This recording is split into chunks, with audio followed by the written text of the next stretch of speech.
Datang seorang laki-laki, "Ya Rasulullah, izinkan aku mati syahid." Karena orang yang mati syahid itu tidak akan merasakan sakratul maut illa kal qars, seperti cubitan pada tangan. Izinkan aku mati syahid, karena kalau aku mati syahid tidak akan ada azab kubur. Izinkan aku mati syahid, karena kalau aku mati syahid tidak akan ada hisab, langsung masuk surga. Nabi bertanya, "Alaka min ummin?" Ibumu masih hidup? Ibumu ada di rumah? Ya. Ilzam rijlaiha fathammal jannah. Urus tapak kakinya, akan kau dapati surga di sana.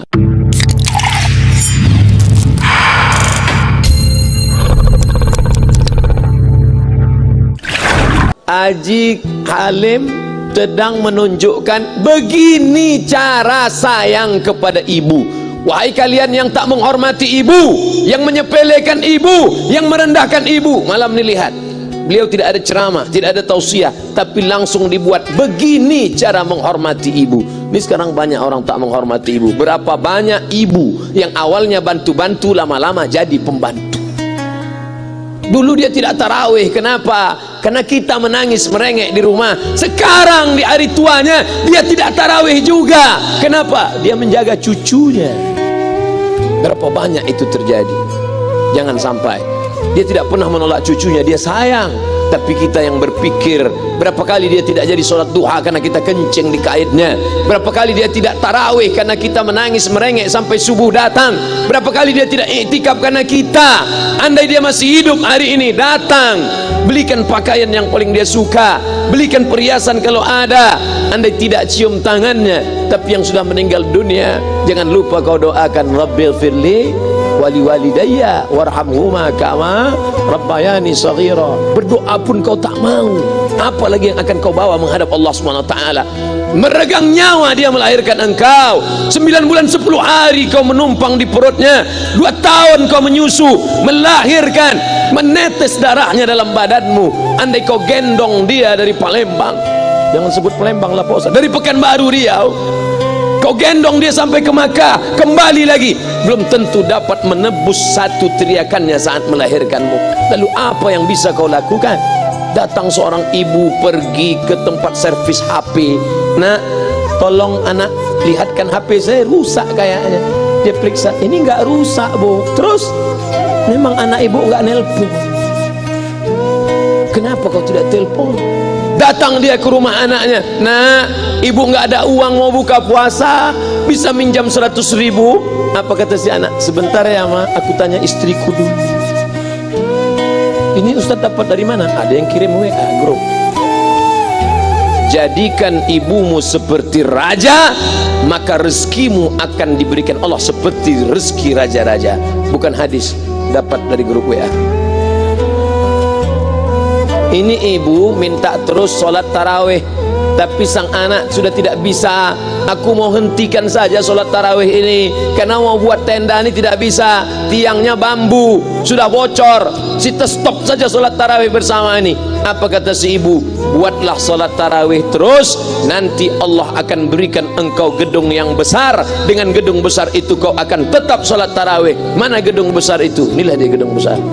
Langsung dikabulkan Allah Subhanahu wa taala, karena setelah Allah langsung orang tua. "Wa qadara rabbuka alla ta'budu illa iyyah." Allah sudah wajibkan engkau menyembah Allah. Setelah Allah, "Wa bil walidaini ihsana." Kedua orang tua. Jangan kau lawan ibumu. Kayak anak-anakku, jangan kau lawan ibumu. Karena kau lawan ibumu, kau tak pernah mencium kebahagiaan. Walaupun hartamu banyak, kau akan berenang dalam air mata penderitaan sampai kematian datang. Ada pezina hidup di dunia senang, ada pecandu narkoba hidup di dunia senang, tapi orang yang durhaka tetap dapat dosanya dibalas Allah di akhirat. Di dunia juga dapat. Ustaz, kalau di akhirat dapat, di dunia dapat, untuk apa lagi di dunia? Yang di dunia itu DP-nya. Nanti di akhirat akan kau dapatkan cashnya. Oleh sebab itu jangan main-main dengan ibu. Datang seorang laki-laki, "Ya Rasulullah, izinkan aku mati syahid." Karena orang yang mati syahid itu tidak akan merasakan sakratul maut illa kal qars, seperti cubitan pada tangan. "Izinkan aku mati syahid, karena kalau aku mati syahid tidak akan ada azab kubur." "Izinkan aku mati syahid, karena kalau aku mati syahid tidak akan ada hisab, langsung masuk surga." Nabi bertanya, "Alaka min ummin?" Ibumu masih hidup? Ibumu ada di rumah? Ya. ilzam rijlaiha fathammal jannah, urus tapak kakinya akan kau dapati surga di sana. Tak perlu kau mati syahid, tapak kakinya kau urus, kau dapati surga di sana. Kalau tapak kakinya kau urus dapat surga, apalagi kau urus kepalanya, apalagi kau urus badannya. Pulang dari sini urus ibumu, mandikan dia, belikan pakaian yang baik, cari makanan kesukaannya. Kalau dia sudah meninggal, maka kau datang ke sana, langsung dapat tisu.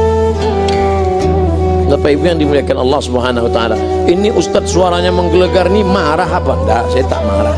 Terus dikasih Haji Alim buka nasi kuning tadi, makanya suara menggelegar. Dimasukkan Pak Kapolda daging sama ayam 3.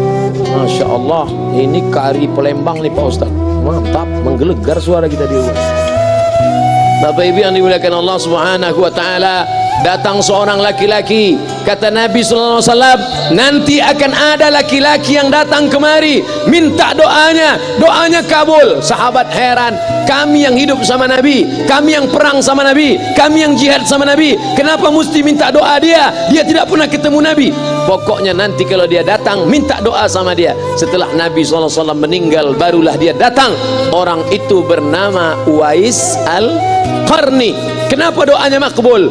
Dia merawat ibunya. Kalau ibumu kau rawat, doamu dikabulkan Allah Subhanahu wa taala. Apa yang kita lihat malam ini adalah buah bakti kepada seorang ibu.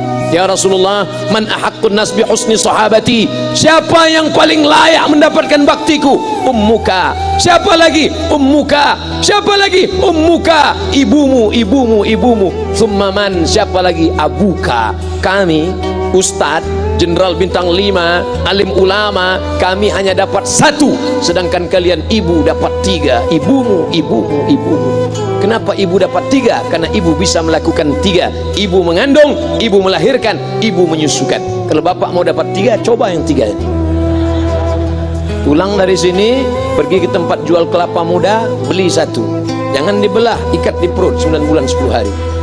Kalau mau merasakan melahirkan, pulang dari sini pergi ke tempat jual mangga, telan bulat-bulat, keluarkan bulat-bulat. Emang enak jadi perempuan? Mereka luar biasa.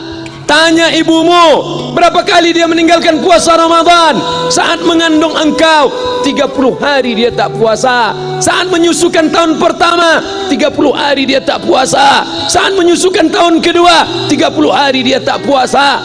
Saat dia mau ganti qadha tahun berikutnya, adik mau menyusul. Hari ini dia belum mengqadha puasanya, dia terhutang di hadapan Allah. Lalu apa yang bisa kau lakukan?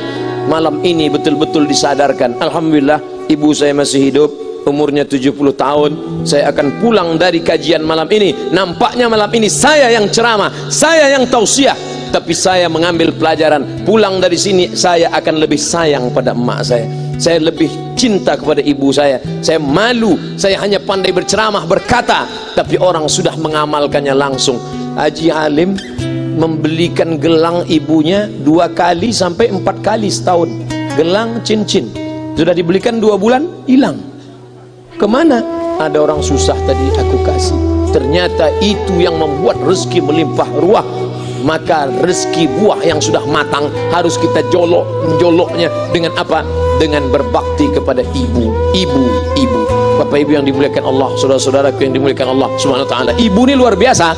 Sampai ibu, Ustaz jangan nunjuk pakai tangan kiri lah. Oke, pakai kanan. Ibu, andai ngomong ibu salah, tetap dikabulkan Allah Subhanahu wa taala.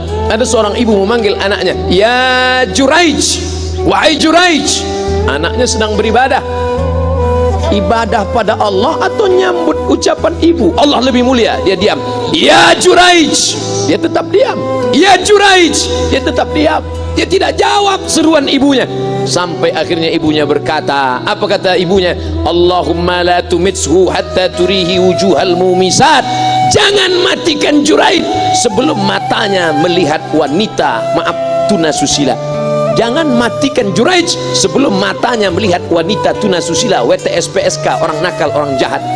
Tidak mungkin ahli ibadah matanya melihat orang jahat, tapi takdir berkata lain. Tak lama setelah ucapan sang ibu, ada seorang WTS PSK hamil, tidak diketahui suaminya, ditangkap, ditanya, siapa yang menghamilimu? Apa kata si perempuan? Yang menghamiliku adalah Juraij. Sampai Juraij ketika difitnah, perempuan wanita susila itu ditanya, siapa yang menghamilimu? Ternyata dia berkata, Juraij. Akhirnya mereka menangkap Juraij. Juraij, ternyata engkau selama ini pura-pura saja menjadi pelaku ibadah. Engkau ternyata sudah menghamili perempuan ini. Mereka menghancurkan tempat ibadah Juraij. Tapi kemudian Juraij sabar. Dia katakan, nanti tunggu anak itu lahir, kalian baru tahu. Setelah tak lama anak itu pun lahir, dan mereka bertanya kepada anak kecil yang belum bisa bicara, ya ghulam, wahai anak kecil, man abuka, who is your father? Siapa bapakmu? Hai anak kecil, siapa bapakmu? Juraij menusuk pusar anak itu dengan telunjuknya. Dia mau tunjukkan kepada orang ramai bahwa dia tidak salah, dia tidak pezina, dia tidak melakukan perbuatan dosa. Ya ghulam, hai anak kecil, man abuka, siapa bapakmu? Apa kata anak kecil itu? Cowboy, sapi, boy penjaga sapi, pengembala sapi. Bapakku pengembala sapi. Barulah orang Yahudi tahu ternyata ra'il ghanam yang menghamili PSK perempuan jahat tadi adalah penggembala sapi. Lalu kenapa fitnah itu terjadi? Allah mengabulkan doa si ibu. Sebelum Juraij mati, matanya pernah melihat wanita tuna susila. Oleh sebab itu ibu jangan sampai kalau marah sama anak memanggil anak dengan kata-kata yang tak baik. Setan, hantu. Kalaupun marah panggil dia, calon wali kota, sini sebentar. Kalau marah betul, calon gubernur, sini sebentar. Doa ibu dikabulkan Allah Subhanahu wa taala. Saya setahun setiap bulan Februari ceramah di Kuala Lumpur seminggu. Kuala Lumpur, Selangor, Sarawak, Kuching, kemudian Malaka, Ipoh, Negeri Sembilan. Ketika saya tausiah datang ibu-ibu makcik Malaysia. Assalamualaikum. Waalaikumsalam. Ustaz Somad. Ya. Saya nak jumpa dengan emak Ustaz. Loh, ngapa jumpa emak saya? Jumpa saya lah. Ustaz pasti dididik oleh seorang ibu. Saya ingin jumpa ibu Ustaz. Saya sangka dia mau jumpa saya. Ternyata ibu di tengah para habaib, diambil diri seorang profesor, dibalik diri seorang gubernur, wali kota, Kapolda.